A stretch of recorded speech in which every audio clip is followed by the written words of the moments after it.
มาสอนใช้ปุ่มซูมกดด้านลงขวาบนเลยปึ๊บแล้วพิมพ์ไปเลยซูมเนี่ยพิมพ์ไปนี่นะซูมมีไฟล์มอดเด็ดมอดดังกดเข้าไปปึ๊บนี่ขึ้นเขียวๆคือแสดงว่ามีเวอร์ชันที่รองรับกดเข้าไปปึ๊บแล้วกดเข้าไปปึ๊บแล้วกดดาวน์โหลดทูไฟล์ปึ๊บนี่แล้วกดคอนเฟิร์มไปทีนี้เรากดคอนเฟิร์มแล้วโหลดเสร็จเรียบร้อยแล้วเห็นไหมเห็นพวกอันนี้ไหมเนี่ยกดไปอีกหนึ่งรอบนะครับกดไปที่มอดอีกหนึ่งรอบนะเห็นไหม สีเหลืองๆเนี่ยก็คือมอดที่เราต้องโหลดอีกนะครับก็คือเป็นเพลย์มอดเสริมแล้วก็กดเข้าไปได้เลยครับปุ๊บนี่แล้วเราก็กดไปที่สีเขียวแล้วก็กดดาวน์โหลดมาอีกรอบหนึ่งนะครับ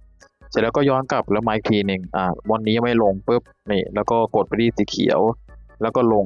ให้เรียบร้อยนะครับอันนี้คือผมลงเรียบร้อยแล้วผมจะไม่ลงซ้ำอีกรอบหนึ่งโอเคทีนี้ก็กลับไปดูในตัวเกมโอเคทีนี้เมื่อเข้ามาในตัวเกมเรียบร้อยเนี่ยให้ทุกคนเนี่ยกดเนี่ยตั้งค่าของแอปเนี่ยตั้งค่าของแอปเนี่ยปุ๊บ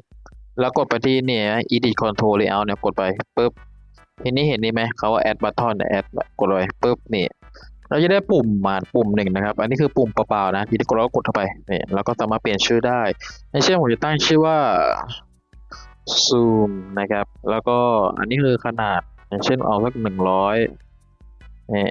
ไม่อันนี้มัน10มันก็เล็กเกินแล้วก็อย่างเช่นล่างสุดก็ปรับให้มันมน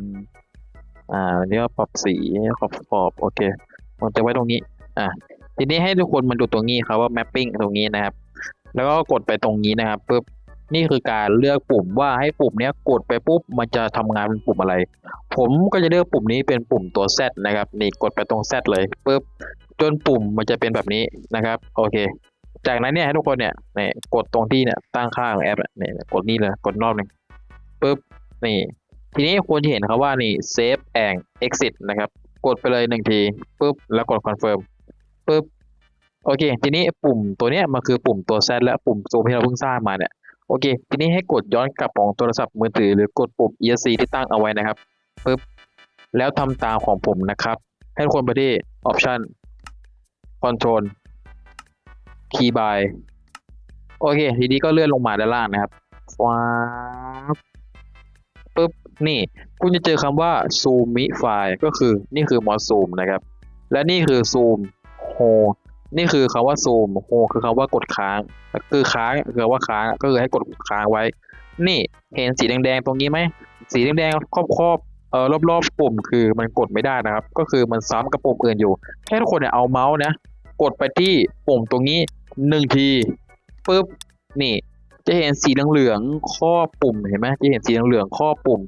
ทีนี้ให้กดปุ่มซูมที่เราเพิ่งสร้างมานะครับกดไป1 ทีปุ๊บนี่ทีนี้ปุ่มมันจะเกิดเป็นแบบนี้ละมันจะไม่มีขอบมันจะไม่มีอะไรแล้วมันจะกลายเป็นตัว Z ที่เราเพิ่งสร้างไว้ตะกี้แล้วมันก็จะไม่มีขอบแดงๆไม่มีขอบแดงๆแปลว่าใช้งานได้โอเคทีนี้กดคอนเฟิร์มเอากดดอนเนี่ยกดดอนขวาล่างกดดอนปุ๊บแล้วก็ back to the game ปุ๊บโอเคทีนี้ก็ลองกดปุ่มซูมดู วาร์ปอ่ะใช้งานได้แล้วเรียบร้อยแต่ว่าพี่ผมอยากให้กดทีเดียวแล้วมันกดค้างทำได้ไหมอ่ะกดเข้าไปที่ตั้งค่าของปุ่มอีกทีหนึ่งปุ๊บแล้วก็นี่ edit control layout ปุ๊บแล้วกดไปที่ปุ่มซูมปั๊บโอเค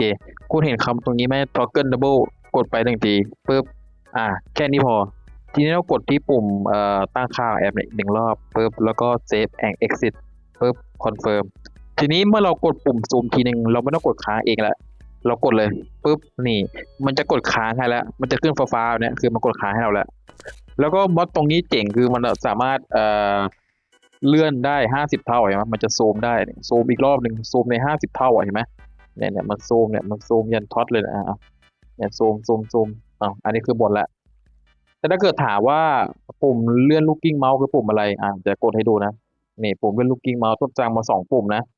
ก็คือนี่ Special Mouse Up นี่ก็คือปุ่มหนึ่งแล้วก็ตั้งอันนี้เพิ่มเป็น Special Mouse ก็คือ